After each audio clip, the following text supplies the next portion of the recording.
গিয়েছে, তাহলে কেন গোপালগঞ্জে আমরা ঢুকতে পারবো না, আমরা প্রোগ্রাম করতে পারবো না?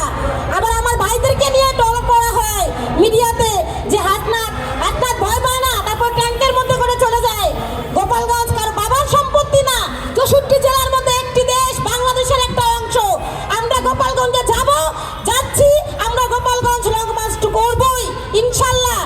এই বাংলার মাটিতে কোনো আওয়ামী লীগের কোনো ফ্যাসিবাদের ঠিকানা হবে না। এই বাংলার মাটিতে, এই বাংলাদেশে যে উপদেষ্টা পরিষদ আছে, 2000 শহীদের রক্তের বিনিময়ে এবং 30,000 আহতের মাধ্যমে তাদের রক্তের উপর দাঁড়িয়ে যে ছাত্র জনতার সাথে আজ তাল বাহানা করছে, এই তাল বাহানা কোনো ক্রমেই মেনে নেওয়া যায় না।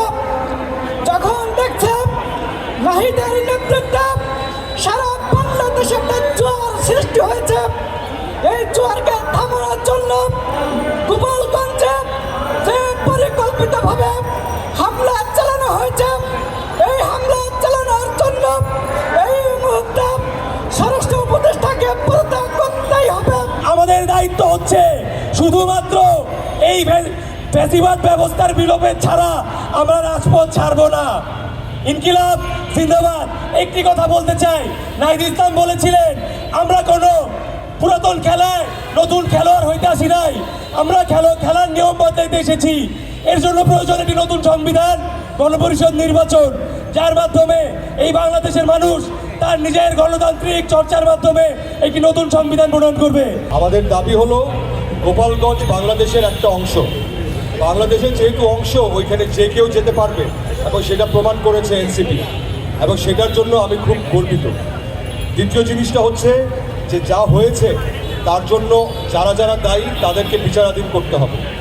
তৃতীয় জিনিস যেটা বলতে চাই যে আমরা এনসিপি, আমরা যুব সমাজ, আমরা ছাত্র, আমরা সাধারণ জনগণের কণ্ঠস্বর, আমরা আপনাদের সাথে আছি। আশা করি আপনারা আমাদের সাথে থাকবেন।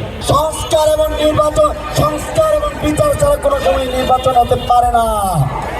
আজকে 2000 মানুষ শহীদ হয়েছে কি আপনার নির্বাচনের জন্য, চাঁদাবাদের জন্য। এই চাঁদাবাজদের আস্তানা বাংলাদেশে হবে না। সংগ্রামী সাথী বন্ধুগণ, আরেকটা কথা বলে দিতে চাই, চুলাই সনদ আমরা চাই দিতে হবে এবং এর মাঝে মাদ্রাসার শিক্ষার্থীদের অবদানকে তুলে ধরতে হবে। এই সন্তানগুলো যে আমরা হারিয়েছি, তাদের যে স্বপ্ন, যে বাংলাদেশের স্বপ্নের জন্য তারা জীবনটা দান করেছেন, সেই স্বপ্ন পূরণ করতে আমরা যে ইন্টারিম সরকারকে দায়িত্ব দিয়েছি, তারা কতটুকু দায়িত্ব পালন করতেছে আমরা দেখতে পাচ্ছি। তারা টু মাচ স্লো।